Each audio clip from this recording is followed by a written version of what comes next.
This episode of The Biggest Table is brought to you in part by Wild Goose Coffee. Since 2008, Wild Goose has sought to build better communities through coffee. And for our listeners, Wild Goose is offering a special promotion of 20% off a one-time order using the code TABLE at checkout. To learn more and to order coffee, please visit wildgoosecoffee.com.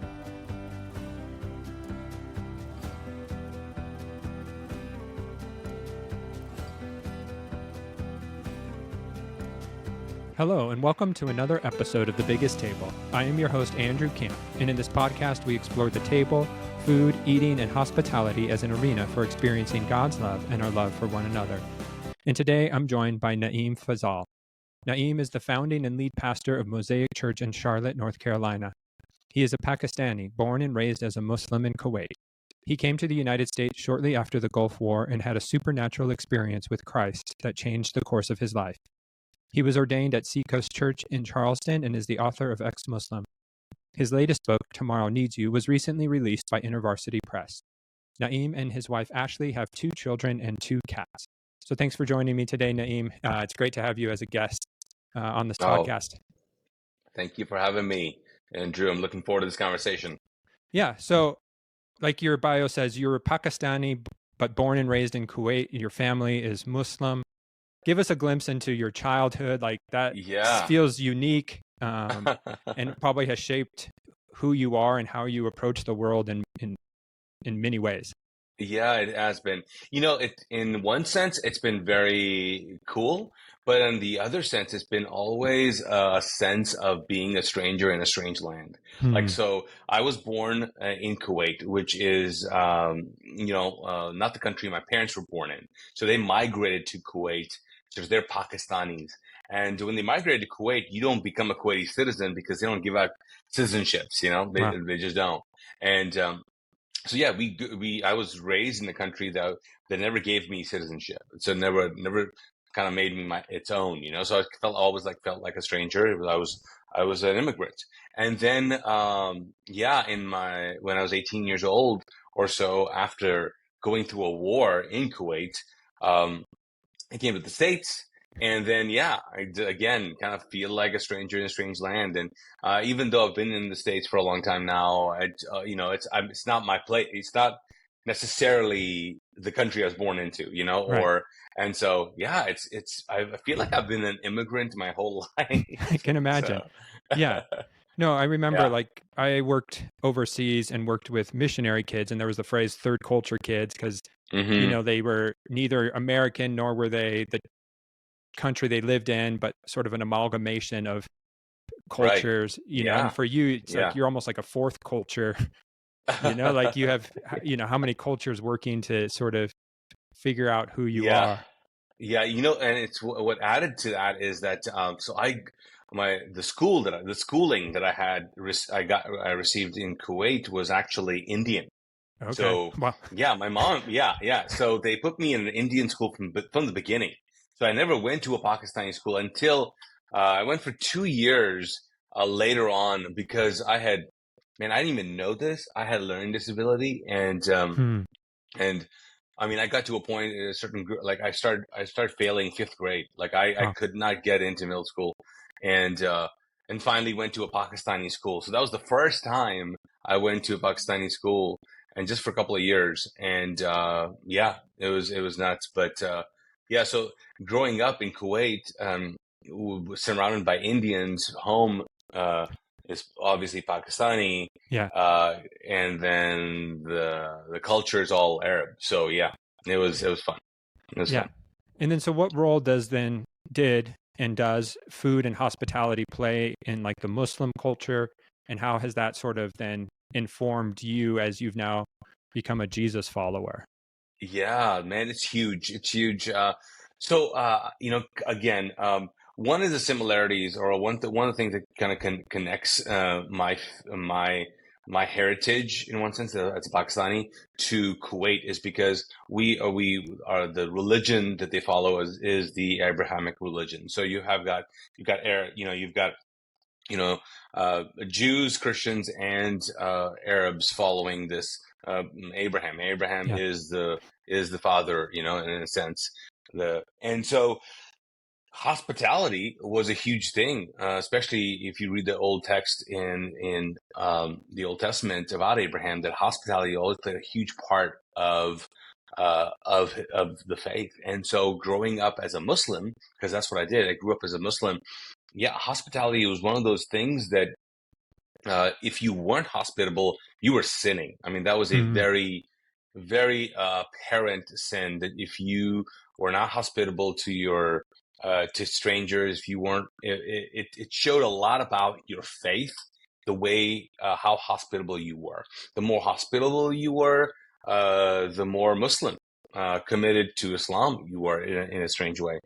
And yeah, and then also a lot of the things that the holidays, like for example, the celebrations. So you've got obviously Christmas here, right? Yeah. And so in the Arab world or all in Islam, Pakistanis and Arabs both celebrate this. And so in being a Pakistani in Kuwait, I mean, obviously Muslim over Muslim. I mean, we were just all kinds of Islamic traditions and things like that. One of them is one of the they call them Eids.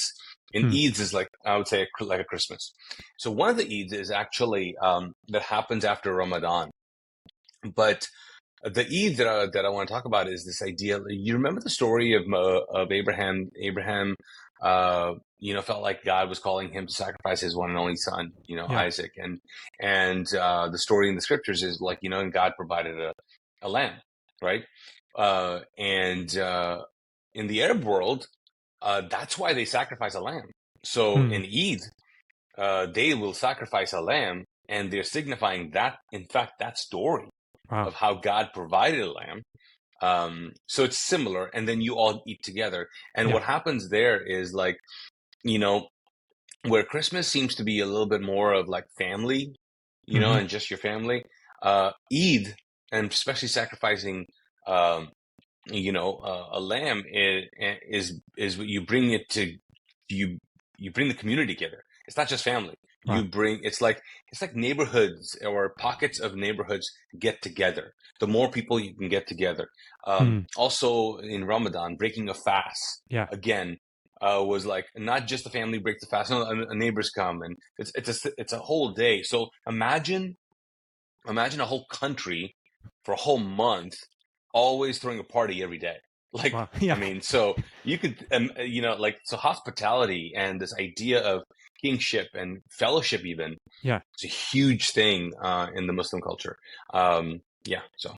Wow. So like, how did then like that doesn't pervade at least American Christianity, this Mm, idea of celebration and bringing the community together, like you're talking about. And so, like, how how does that then inform as you lead a church? Like, how do you seek to bring in this bigger, more radical mm, hospitality to play? Because you're leading a multi-ethnic church, and your goal is for right. multi-ethnicity, which is a harder but a more beautiful goal. And so, like, how does hospitality then play um, and factor into your church? Yeah.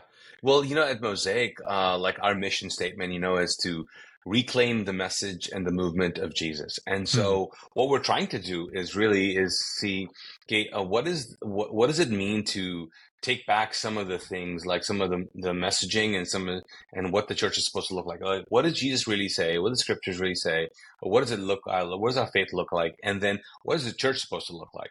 Yeah. Really? And I mean, I love the beauty and the diversity of denominations, but I think at the end of the day, I'm not quite sure if that is what Jesus had in mind. For us to be in like Mm. Yeah. these pockets of doctrinal, compartments, in a Yeah. sense, or communities where we're like, no, so and so is wrong, or so and so is wrong, and we don't get together and and look down upon and all that. I'm not quite sure if that's what he had in mind. So I feel like when it comes to like Mosaic, what we number one, what we try to do is that we interpret the scriptures like the way they were written down, as in they were written to a community. They were Yeah. never written to a person. No. Some of them were, there are a few letters that were like, hey, this is to so and so. Yeah. But usually it was to this church and to these people. And so when Jesus talked, I mean, yes, he would address certain people individually, but then his teachings were us. Like, Yeah. hey, this is about us. This is Yeah. this is how we're supposed to live. Like, this is how you need to interact each other. Like, like even his one and only commandment, the new one that he gave, he said, love one another like I have loved you. Right. And even there, he's saying, don't love the way you love yourself. Mm. That was the ultimate commandment. Don't do that. Don't no. Love the way I've loved you, and the way Mm. I've loved you is I brought you in community. I've loved you with the everlasting love, a gracious love, and so what all that informs the way we do ministry, and that is, hey, remember, if it's not, it is a personal, intimate faith, but it's not a private one, it's a corporate one. So it's like, I think it's an intimate, deep faith that you have, but it's together. It's like understanding like that in the Western world, a family is, mom and dad and kids. Yep. And that this is who we are. This is our deal. This is us. Yeah. And, mom and dad raise their kids.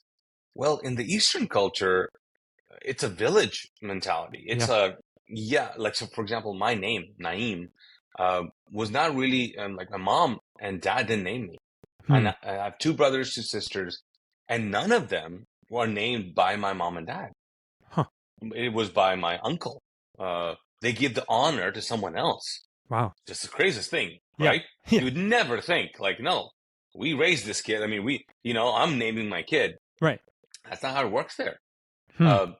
Yeah, the honor is given. Now, I mean, some people don't do that, but at least in my family or in, that's how we did it. So no one is and then my dad gets the honor of naming maybe his brother's sons or his brother's daughter, but it's not, so this idea of like, hey, we're a family, and we just don't mean mom and dad. We mean like, this is like when God called Abraham to leave his family, he was not like, I'm moving across town.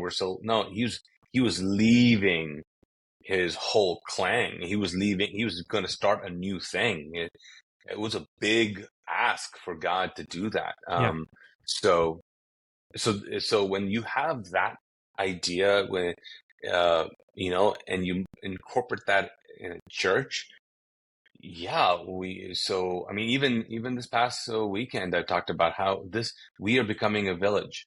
Yeah. And so we have to get to a point where we're okay with other people instructing our kids, correcting our kids, but also because if you're okay with people taking care of your kids or looking out for your kids as they're running around, well, they should be able to even instruct them. Right. And so it's a trust thing. It's a lot of, so when you create a community like that, hospitality is just, it's not what we do, it's who we are. If that makes sense. No. Yep. Yeah. Because No, because I think too many times we associate hospitality with an act of inviting people over, but really hospitality is really an inward posture or a corporate posture, of how do we create space for another person to flourish and to be who God created them to be. Right. And so, yeah. No. See, hospitality also, like, you cannot be hospitable without moving you and your needs out of the center. Like, you can't do that. No. Like, you can't be hospitable and like truly hospitable. Right. I mean, you can flatter people and you can, like you can move things around and, make sure someone gets more attention and this and all that. But there's a difference between like I'm sure, Andrew, you've heard of this honor culture in churches, right? So that's the big difference between like hospitality culture versus an honor culture. The honor culture means some people get honor, others don't. No, right. Right? Yeah. Hospitality is like everybody honors everybody. Everybody treats everybody like a human. Everybody thinks of the other person. That's a different kind of, culture. Yeah. So. No, I love that picture of hospitality, and it like my wife and I've said this on this podcast with numerous guests, it feels like, but it just keeps coming up, is like my wife and I reread Henry Nouwen's Reaching Out book, which these Mm-hmm. 3 movements of, and he talks that hospitality, we can't be truly hospitable until we've learned to be in solitude as well. Like until we've gotten released this idea of looking for others to fill a need that only Jesus can. And that's So good. Yeah. Yeah, like, yeah, we can pretend to be hospitable, we can throw a great dinner party, but to truly welcome another, especially another person who is different than us, that might hold different beliefs, political, religious, Right. socioeconomic, whatever, like we can't truly welcome them if we're not comfortable and grounded, in who Jesus says we are. Right. Right. Because then you don't feel like, then it's pure. You're not trying to Yeah. get something from them. No. They're not trying to, like, I'm not, so true hospitality is not like, I need you to do something for me, or I need to feel something when I do this to you or for you. Right. But yeah, yeah. But I mean, it takes time to get there. Yeah. But you can start with like, hey, I need to do this. Right. I need to be hospitable, Yep. Yeah. So. No, and it's, and many times to be truly hospitable, we have to relinquish power or give up our seat, to make space, for the disenfranchised or those people that maybe aren't in power, and to learn what does your culture, what does your story bring that my story is lacking. Yeah. And that's a hard task, because nobody wants to relinquish power or their privilege. But, I think as you're describing it, that's what the church should be, is where everybody has a seat at the table to say, hey, here's what I'm seeing, and here's where we can grow together. Right, for sure. Yeah. And so you come from this big family, this honor culture, where, your uncle names you, and you come to the United States and you meet Jesus, which, from what I've heard, Muslims meeting Jesus is never an easy transition. And you mentioned that your brother became a Christian before you. And so, like, walk my listener, because it's such a great story, but like, I think it pervades who you are and helps us understand, like, okay, what does it mean to follow Jesus? Yeah. So, I mean, my story is very, very strange. I mean, it's unbelievable. So, just let me go and take you back to growing up in Kuwait. So we had I have 2 brothers and 2 sisters, mom and dad, right? Grew up in Kuwait, like I said, but my brother, he's about 4 years older than me, and so he got accepted to a college in the U.S. and we were in Kuwait, so we were really super excited. We were like, okay, this is great. But we sent him to he got accepted to Spartanburg Methodist University. So it was in Spartanburg, South Carolina. It was a Methodist university, and Andrew, we had no idea what Methodist meant, so we're like, oh, that's great, that's awesome. Send him, great. So he comes back every year, and one year, the second year he came back, he told me and my 2 sisters, he was like, "Hey, you know what? I'm actually a Christian now, and I'm a Jesus follower. I reject Islam. And I'm going to tell mom and dad about this." And I'm like, "What?" And so I actually freaked out, and we got into a physical altercation. And I threatened to kill him. It was bad. And so he didn't do anything that summer. He didn't tell mom and dad. And then just went back to the States to finish up. And so I just knew my brother was something like a Christian now. I don't know what he was doing. Now, going back, the reason why that was so powerful and so significant the way he did is that because Islam is like a global nationality. So when you leave the nationality, you instantly become a traitor. So that's kind of like the mentality.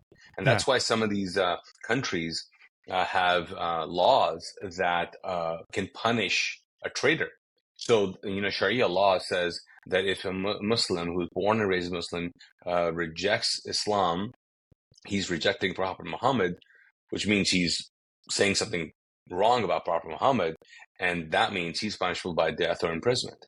Wow. So it's Pakistan and Kuwait still have those laws in place. Hmm. So, anyways, but he's in the States now, and so no one knows. But then Iraq in 1990 invades Kuwait and the neighboring country because of oil and all kinds of things. It shows up and it takes over the country, and we're kind of stuck there trying to figure out what to do. And a lot of immigrants took off, but we decided to stay.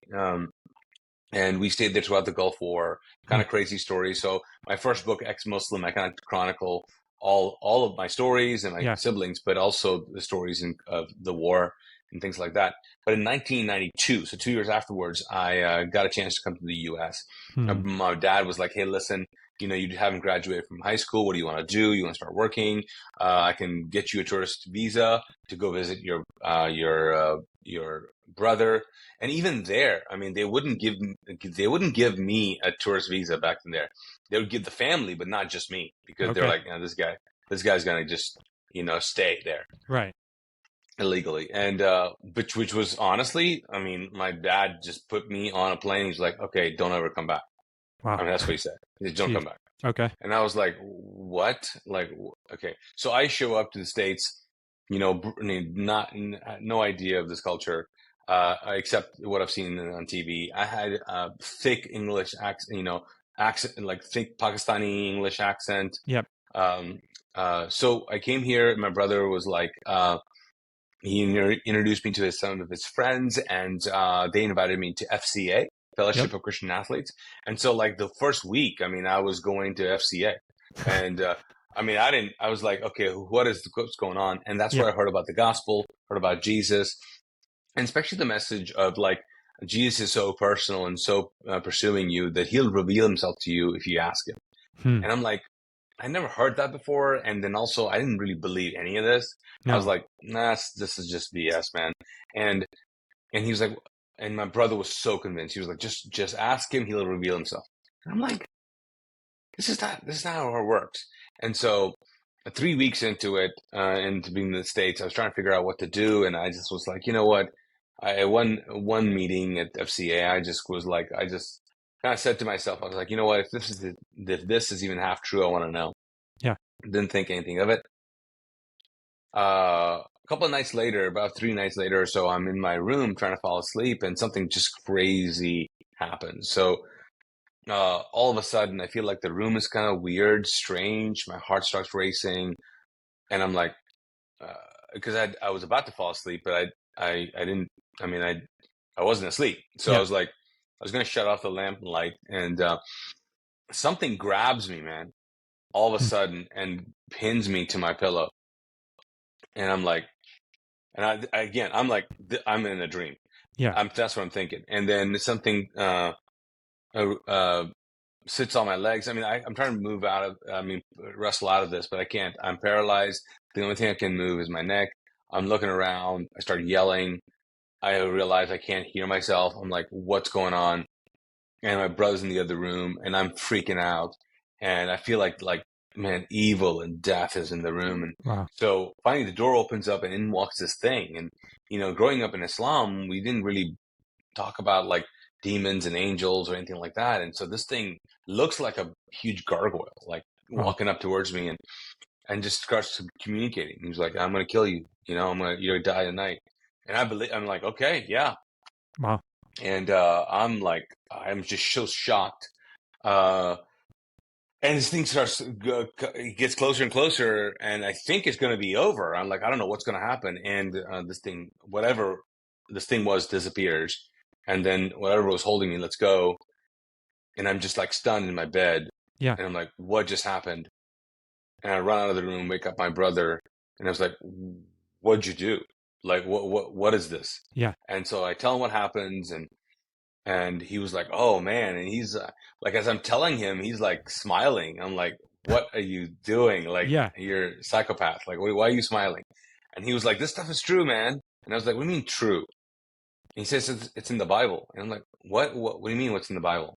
Because I had never read the Bible. Yeah. So he was telling me about the gospel stories and all that. And I'm like, what? And I'd never heard of this. I'm like, I don't know. Please tell me this is not real. Right. This cannot be real. I'm No. just freaking out. I just had a bad dream. And he was like, no, man, this stuff is real. And I'm like, are you kidding me? And so he tries to explain a lot of things to me.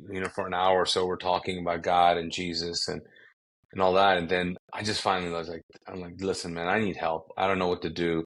And he was like, well, there's only one person I know who has power over demons and angels. I was like, who? And he was like, Jesus. And I was like, okay, fine. So then I said, all right, okay.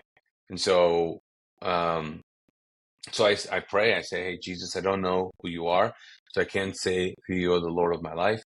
I can't say I love you. I can't make any promises, but if you save me from this, I'll give you my life.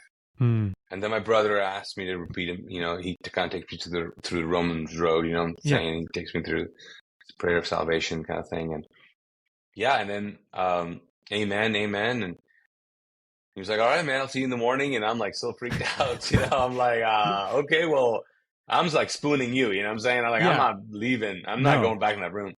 So I literally had an argument about going back in the room. Wow. And he was like, no, I got you. And he's like, he gives me a Bible.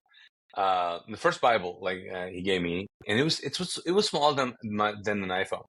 Like, Yeah. it was like the Gideon's Yeah. New Testament. Have you Yeah, seen the little those? pocket. Oh yeah, yeah. No, we've all had them, Yeah. So that was my first Bible that I held. Oh my It was goodness. so strange. Yeah. I was like, who is this for? Like, what are these? He's like, and he's like, no, it's just the New Testament, just, and, I was like, okay. So I go back in the room, I turn on all the lights, I'm sitting there reading John or something, and I'm just freaking out, Yeah. reading. And then I'm thinking, man, what am I doing? Like, what's happening? This cannot be happening to me. Like, I just, No. I've been here for less than a month and just came through a war, and now I have demon problem. Like, am I going mad? Right. And so finally, I'm just so frustrated. I put the Bible down, I go shut off the lights, and get back in my bed. And I just look up and I just say, Jesus, if I die tonight, it is your fault. Now, I don't know why I said that. I have no idea what I was just freaked out. Yeah. Put the covers on my head, didn't know what to do. And finally trying to fall asleep. And man, all of a sudden I feel like something's shaking me. And I'm like, oh my gosh, this is like round 2. Like, this is happening again. Right. So I find myself sitting on my bed and trying to see what's going on. And as I look, it's the strangest thing, Andrew. I mean, like there he was. Like, he said, "I am Jesus, and your life is not your own." And I mean, it was so strange because I was looking at him, but I remember saying out loud, like, "I'm inside of you." Like, it is the Wow. weirdest, craziest thing. I mean, I've never felt like peace so aggressive. Yeah. Presence so intoxicating. Like, I couldn't keep my eyes off of him, but I couldn't keep my eyes open. Yeah. And he said it again, I think. And then he just put me to sleep. I just couldn't stay in that presence for too long. I just knew that, like, in this physical form and in that reality could not mix. Like, it was like going through like I don't know, like another dimension, Yeah. a wormhole. I don't even know, man. It was so weird. I can imagine. And the next morning I got up and I just kind of had this download that I was supposed to be in ministry. I was supposed to not do what I was thinking of doing. I was supposed to do, and I had no idea what ministry meant. Right. And and that launched, that's why I'm here, sitting here, 30 years later. Right. And then a year after year, like, my sisters came to Christ and my brother came to Christ and my dad before he passed as well. So it's like a whole story of that. And that's the journey. That was the first book. And then the second book is really about, what do you do when you see the God of miracles who's done miracles in your life, allows like tragedy in your life, and how do you come out of that? So that's my story, man. That's amazing. Because like it's, it's being raised in the church, my story, like I was basically born into the church, right? Like, and so like one of those kids Mm. who've accepted Jesus at 4, just been in the church my whole life, Yeah. and so it's just the reality and the beauty of Jesus sometimes I think feels over there for me, like, Mm. um, and I'm guessing some listeners might feel the same way. And so it's like, okay, how do we come in contact with this beautiful Jesus, and how does he Yeah. become real? Having been the exposure, having been exposed to it so much, Yeah. Yeah. uh, Yeah. and so, yeah, like it's so beautiful to hear that story, because you even have a quote from your new book. It says, fear might control our emotions, but beauty has the power to shape our souls. Mm. And I feel like your story just speaks to what the beauty of Jesus can do, when it breaks through in the most surreal ways, whether it's like your Hmm. story or whether it's breaking through when we're experiencing grief or loss or tragedy. Like how does beauty shape our souls? Uh, and what how can Jesus's beauty shape our souls in today's culture, I guess, would be a question. Yeah. Yeah. No, it's a great question. Yeah. And I think most people don't realize the power of creating beauty, Mm-hmm. because they don't realize the connection.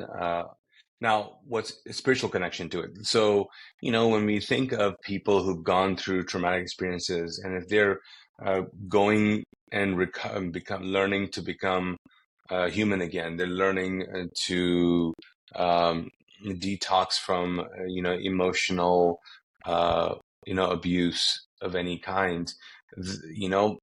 Psychologists and therapists will tell them to surround themselves with beauty, or create beauty. So Mm. doing artwork, building things, doing something for someone else, doing beautiful acts, creating beautiful things, surrounding yourself with beauty.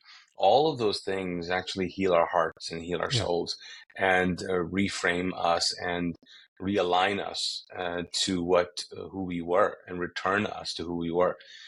And so we know this, but it's spiritually what happens is sometimes, like when we go through difficult times, when we go through um, rejection or betrayal, we go through a breakup, we go through huge amounts of grief. What we what we're told is to pray more and believe more and trust more. Sometimes, that's it. Just Yeah. believe more, trust more, and just get with God, and or get a word from God, or do more things like read the Bible more. And what you don't realize is that, in fact, like Jesus continually throughout the Scripture used beauty to come against the fear, like and like uh, uh, and worry in our lives. Like, Right. so, like if you read Matthew, he talks about, don't worry, about what you will wear, Mm-hmm. or what you would eat, and and all that. Don't worry about how things are going to be provided. And the first thing he says of what to do, he says, hey, look at the birds. Like, Right. what do you mean, look at the birds? Like, what, Yeah. why are we looking at the birds? He was like, look at the beautiful birds that God created, and he takes care of them. Mm-hmm. So what is he saying? He's saying, move your eyes to beauty. He's like, Mm. look at the birds. He's like, oh man, you're stressing out about clothing, you're stressing out about provisions in your life. Look at the flowers. Yeah. Again, like, what are we Right. doing? Yeah. Because he's saying, don't look at your bank account. Look at the beautiful things around you. Like, he's literally saying, look at the flowers. Mm. Look how beautiful they are.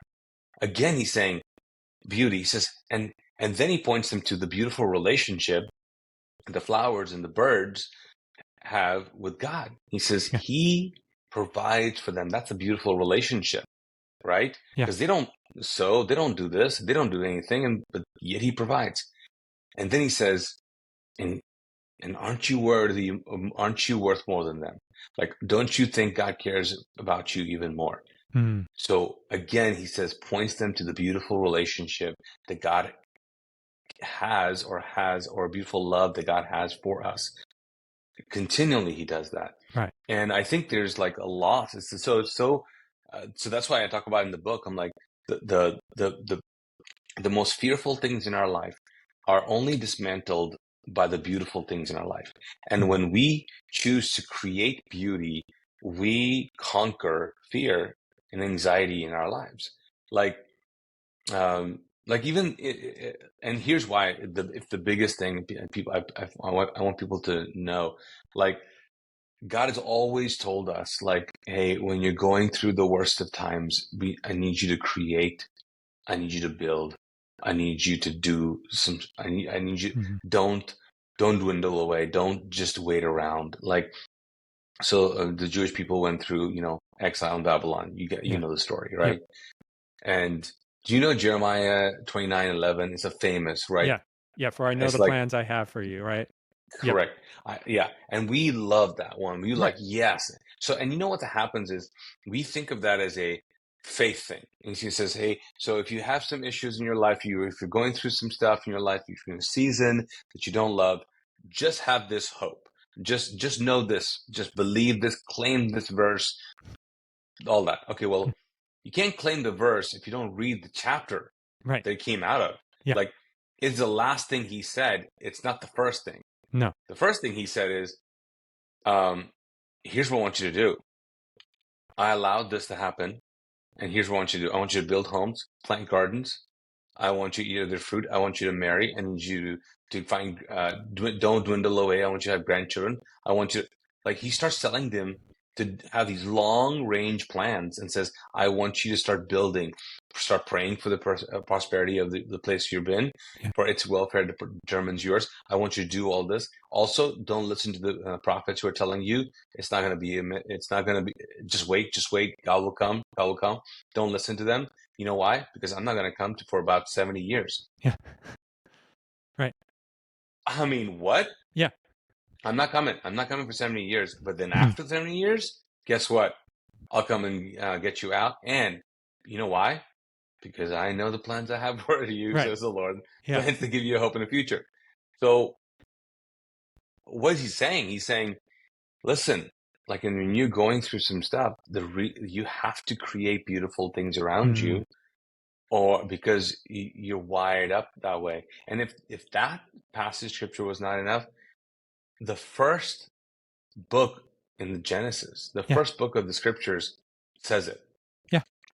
Like, here's what I'm like. I'm always surprised by this. Like, have you ever made something? Have you ever made anything, like accomplished something and complimented yourself?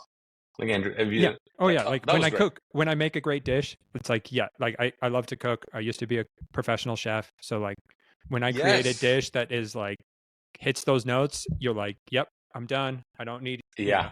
Yeah. Yes. I've Yeah. arrived. This is Yep. it. This is something beautiful about this, right? Right. It's like, and you compliment yourself. And we do this. I mean, so Yeah. you don't have to be like a chef. You can be you can create anything. I mean, shoot, you can wash your car and look at it and go, man, this looks amazing. Yeah. So this idea of like complimenting ourselves when we do something that's wonderful, where did we get that from? God. Yeah.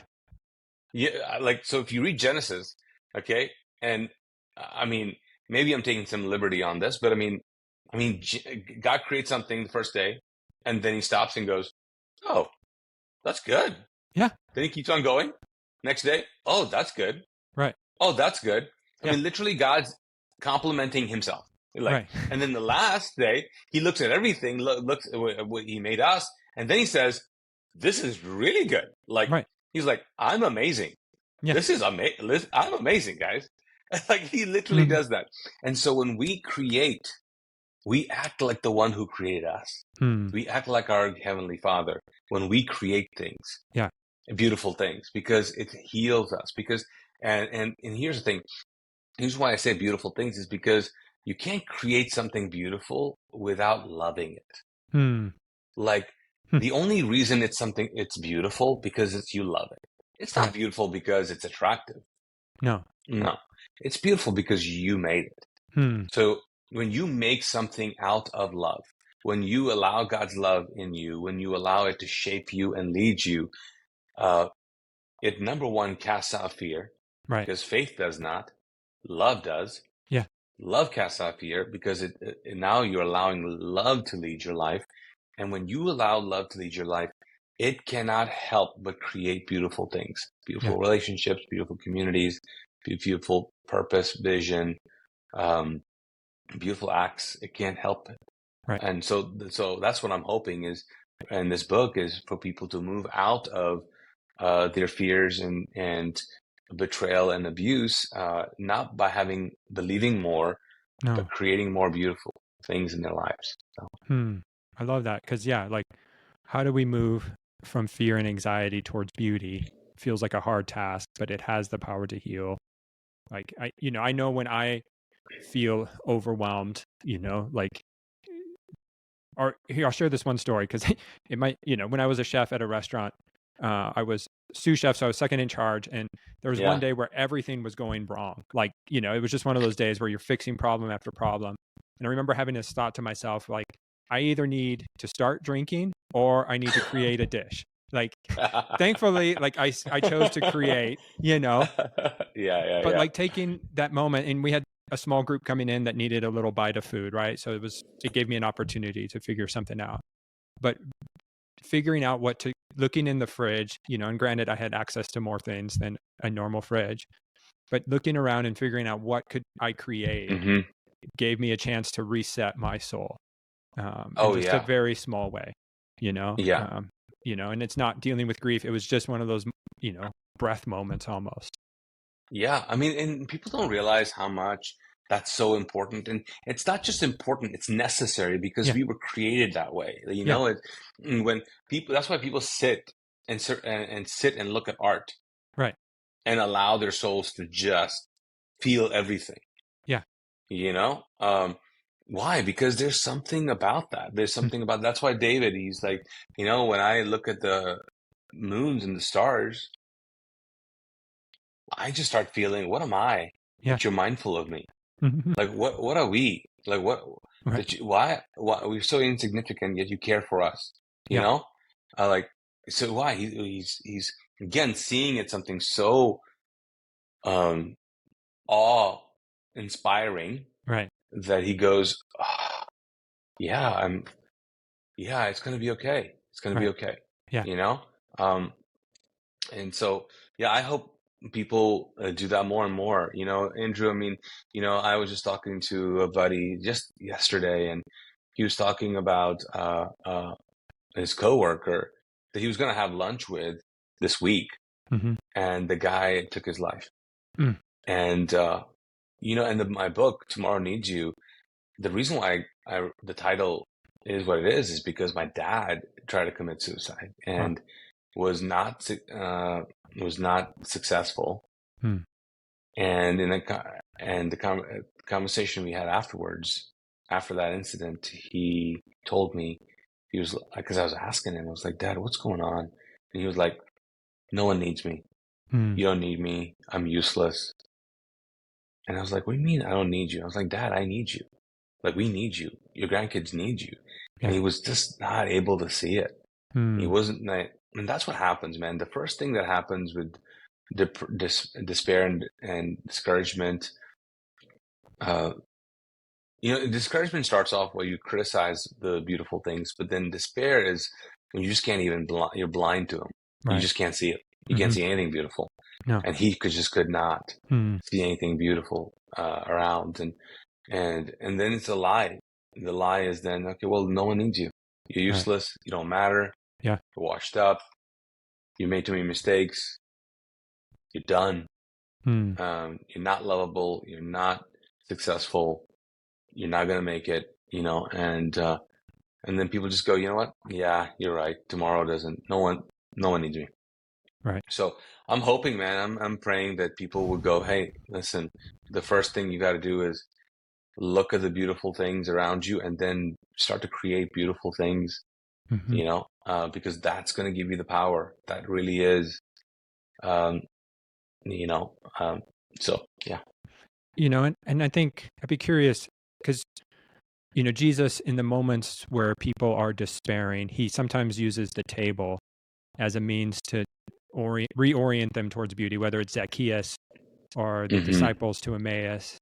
And so as you think of like beauty and helping others reorient their souls that, tomorrow needs you. And obviously, like, there are times where people need professional help, right? Like, Yeah, never yeah, want for to sure. minimize. Yeah. But like, as we're just being with people, how can the table help us and help us create that space where we can help others see the beauty? Yeah, no, great question, man. In fact, we have this Wednesday night discipleship thing once a month, and it's called the table. Okay. And so it's not just one table, but there's Yeah. several tables. Right. But basically, it's like learning and investigating and growing together, but also having people uh, on the table who are not like you, like Yeah. at the seat of the table who are not like you. So I don't think you can see the beauty of people unless you actually sit with them. Mm-hmm. Because there's one thing, like the sometimes our faith, uh, depending on how you grew up, what denomination you grew up, it's all about standing for your faith. It's all Yeah. about standing.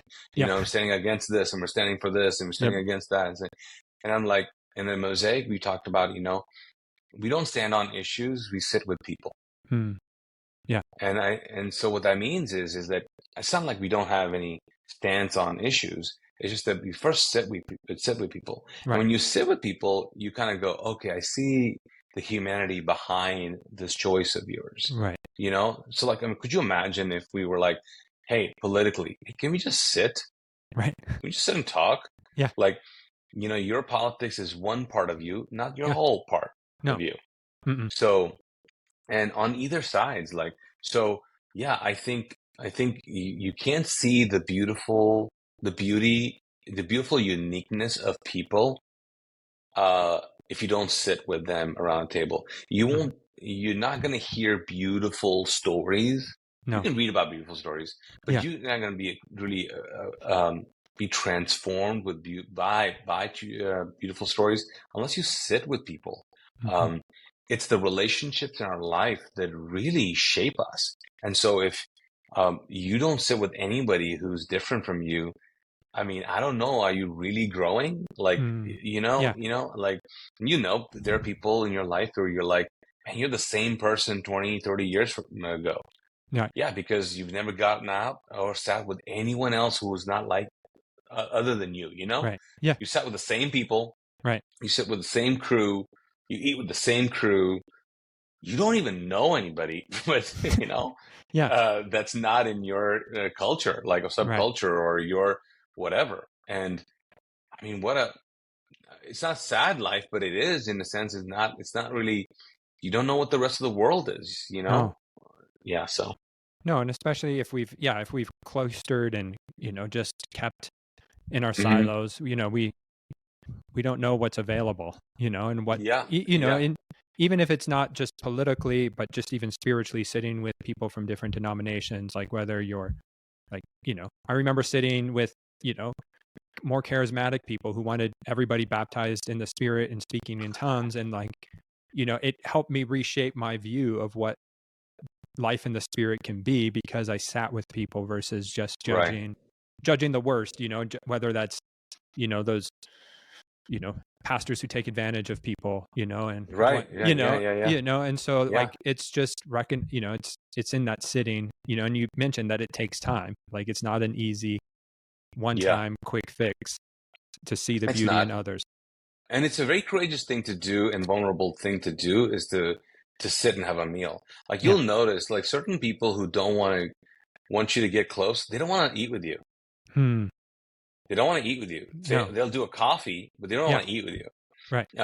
And even at Mosaic, we talk about this because, I remember like early on in my faith with Christianity, it was all about like, hey, we need to break bread together, break Yeah. bread together. And I realized, I said, I remember I was like, I said, we don't break bread together most of the time in church. We eat at the same time. Like, Right. so in the Eastern culture, you literally break the same bread. Wow. Okay. Like, Yeah. okay, so like, so when we like even at the table, the midweek thing, it's a potluck. Right. So we're not like ordering Chick-fil-A or ordering this because You're not breaking bread. No. You didn't make this. Mm-mm. You got whatever you wanted. You Yeah. got your thing, and we're eating. You have nothing to do with this. So there's a difference between that and then, sitting down and talking about like, oh yeah, this is my so and so recipe, or oh, I think I messed this up, but we'll see what happens. Yeah. That's breaking the same bread. Right. That's like sharing our lives. So Mm. when people are, what I've realized is that when people are able to do that, Right. when they're vulnerable enough to one make something that Mm. might not be that great, Right. Yeah. that they're like, no one's touched the macaroni, okay, because it's sucked. Like right. it's Yeah. not good. Mm. But if they're vulnerable enough to do that, then they're vulnerable to eat and comment, and then you're vulnerable enough to sit there while other people eat your food. Yeah. And you're wondering, I mean, could you imagine the spiritual conversation after that? Right. Yeah. Well, it's a lot more transparent, a lot more opening, a lot more Mm-hmm. trustworthy. Yeah. You can trust the person's kindness because they ate your food and it wasn't that great, but they were Right. nice about it. Yeah. So man, it's a whole different dynamic. I feel that's why Jesus ate with people. Mm. So anyways, yeah. No, My I love thoughts. it. Like, because, like you said, like the food we bring tells a story of who we are and who we want to be. Whether it's an old family recipe or a recipe we just want to try out, and to have those people that will Right. be willing to try it with us and laugh with us if it sucks, and be willing to say, okay, well, that didn't work out. Let's order some pizza. Like, Right. Right. versus Exactly. playing the Yeah. platitudes, like, Yeah. For sure.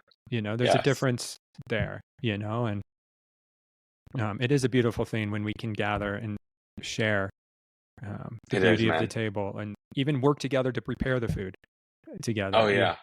Oh yeah. Oh Uh, yeah. And then also, it's like the whole, I love the biggest table. I love the idea of it because it's like, it's that whole passage in scripture where the Jesus is talking about, the guy who throws a party and he invites the Right. people and they don't show up. And then he goes, all right, then go get the misfits. In one Yeah. translation says, Right. go get them. Yeah. Let's bring them. Let's get them all in here, Right. and even Jesus, when he healed the centurion's servant, he says, I'll tell you the truth, and people will come from the east and west and will sit at the table with Abraham, Isaac, and Jacob. Like this table is always the biggest table with Right. Jesus. And if you're uncomfortable, there's something wrong with you. Like, Right. Yeah, not with the table. No, but being okay with that discomfort too. Like Right. Correct. being able If to you don't sit. refuse to, yeah. Yeah. And because it will be uncomfortable, it will be hard. Correct. It is Correct. tricky. Yeah. Yeah. For sure. For Yeah, sure. and that's where you were going with it. But yeah, like it's this good discomfort. Yes. And you're willing to do that. You're like, Yeah. okay, I'm willing to, because I've seen people who have opinions about certain groups of people. And I've always wondered, hey, but did you sit with them? Right. Have you invited them to your house? Yeah. And, I mean, the most uncomfortable people that I can think of, the categories I've invited them in my house. Right. Mm-hmm. Because that's a whole different level. Yeah. Of like, oh, okay. So anyways, it's a cool thing, man. No, it is. Yeah. And so for you personally, where are you finding beauty in this moment? Because I feel like we are inundated with bad news, ugliness, or bad news, or just despair, and whether it's personal, corporate, global, national, like there's a lot to despair over, it feels like at times. And so like, how do you keep the beauty alive in your own soul? That's a really good question. Really good question. My son and I were having a conversation a couple of weeks ago about, is humanity getting better? And it was, so he's a sustainability major, Okay. and it's just talking about like how and I didn't know this, how the U.S. sells its trash to other countries. I didn't know this. No. Yeah. We sell our trash. We sell our trash and to other countries because we can so they can take them to their country and get rid of it. And toxic fumes or the emissions or whatever, it's on their country, not on our soil.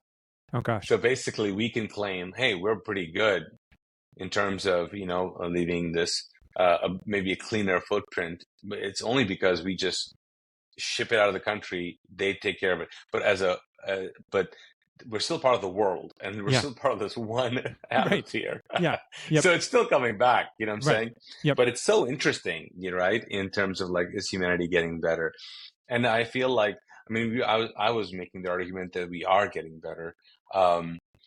So what I do is like, I look at the things that are going on in this world, and then I see like people standing up for what's right, and I see people trying to make a change and stand up and have a voice, even protest, do the things that they need to do to get the word out of what's happening in the world. So I feel like that's good.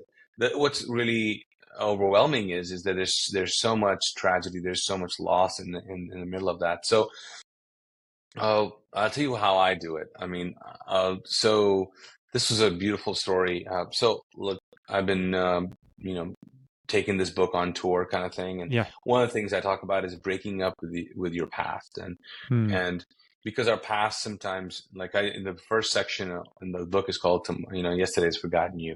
Right. You are still thinking about yesterday, but yesterday's forgotten you. The thing about our past is that, like if you don't really transform it or begin to transform it, you'll transmit it somewhere. It'll show up somewhere. Yeah. And that's why people who've been abused, end up sometimes being abusers themselves. Right. So there's this thing that, so if you've had violence against you, there is a good chance that you might be violent as well. Right. And I feel the world's the same. I mean, if worlds and countries have been abused, they'll become abusers. Yeah. And we're even seeing that sometimes in places. So, so in the middle of that, I think, oh my gosh, humanity is so broken. So the way I do it is I focus on the individuals that are making a commitment to break up with their past. Like this one cool story is like, I took a picture of it. So I give, like, I've gone to churches, and I'll give them like this. It's kind of like a stick. It's not a stir stick, but it's a wooden stick that maybe it's like one of those things that doctors use. They stick out your tongue and go, whatever that stick is called. Yep. But it's thick enough. It's thin enough to break. It's thick enough to write something on. Okay. And so I just tell people, I say, what is something that you've heard for your whole life? And it's connected to your past. Like, what is it? And then at the end of the sermon and all that, I tell them, okay, and so now we're going to break it. So we're going to break this thing. And it's really beautiful when you hear the sounds of things breaking, and we lay them at the cross or something, or people take them just to remember this is broken over them. And so one mom came up to me and told me, hey, my son struggles with, mental illness and depression, and my dad committed suicide. It's my son, and I just fear. And she was crying and all that, and she said, I want to show you his broken stick. And the broken stick said, he had written there, I am nothing, and then he broke it. Oh, I know. I was like, oh my gosh, this was so powerful. And she was crying, I was crying, and so, I look at that kind of beautiful things where people are courageous enough, with this kid's courageous enough to say, I'm not going to believe this lie that I'm nothing. Because if he feels like he's nothing, the adult version of him is going to be like, well, people are nothing. Yeah.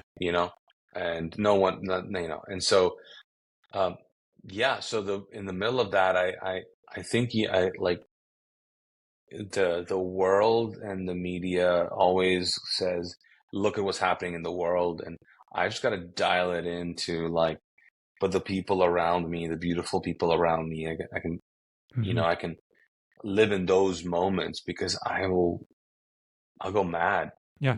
Trying to figure out and try to feel the emotion of the world. Yeah. What I can do is feel the emotion of individual people, inspire them to, do the next beautiful thing, Right. So does that make sense? Yeah. No, that's what I got to focus on. Yeah.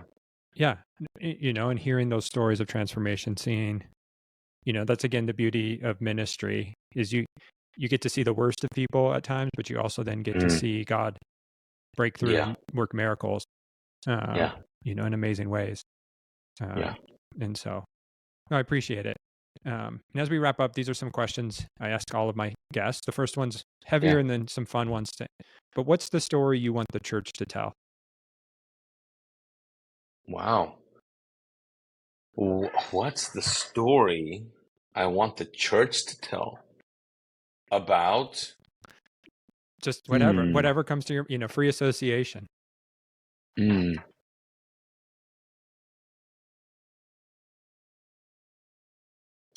Man, that is a very good question, Andrew.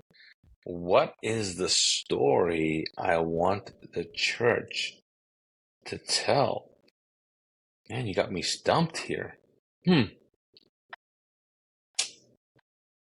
What do I want? Hmm. Well, I would say, so if the church was, if the church, you know, if the church was God's idea, Jesus' idea. So, I've thought this before. Yeah. Said this before that Jesus died so not to make us Christians. He died so we could become the church. So he died to create a community of people who believed that God so loved the world that he gave his only son, you Hmm. know? So what I would want is I'd want the church to tell a beautiful story of the love of God, uh, and to tell the accurate story of how God has always been motivated by love. Hmm. Um, so, even Jesus turned that whole thing around. He says, "Hey, listen, this is how people will actually know that, pure picture of God if you actually love one another." Right. So I would say that, yeah, I would say that I would say that if the church could tell a beautiful love story about how God has loved humanity, and that would be the story to tell. Yeah. I pray that the church would tell a love story, of God and humanity. Hmm. No, I appreciate it. Yeah. And some fun food questions then. Okay. What's one food you refuse to eat? Oh my gosh. So it's a delicacy, but in Pakistan, but it's so disgusting. My mom would actually make uh, like goat hooves. Like Okay. they'd cut Yeah. yeah, and boil them, and that was a thing. Okay. No, No. no, not Okay. never, ever. No, that's not happening. It's Okay. not happening. Okay. Yeah, Yeah. I've no, heard of pig trotters and pig feet, but I've not yeah, seen or heard about goat. yeah. It's awful. I don't even know why. Why? Yeah. It's awful. It's Okay. awful. Then on the other end of the spectrum, what's one of the best things you've ever Okay. eaten? Oof, man, I've eaten so many good things I'm though. sure. Yes. I mean, I've eaten love a great sushi roll that's fully, I mean, not just your basic, like Yeah. something that's like out there, extravagant, but it's just put together so well. Love, love, love that. Hmm. Love good hummus, like Okay.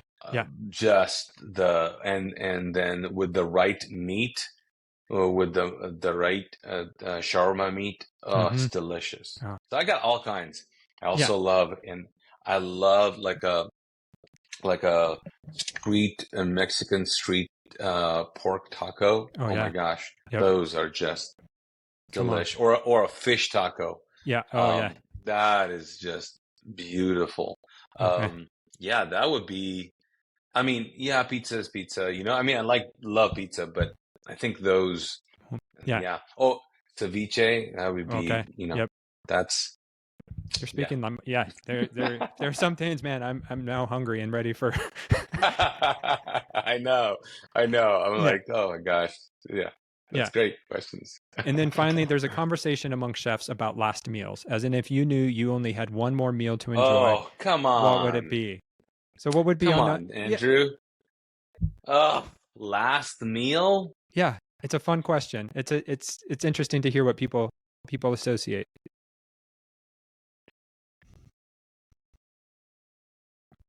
Last meal? That's a tough one. Right. I'm not here to ask the easy questions. Yeah. Uh, I mean, I mean,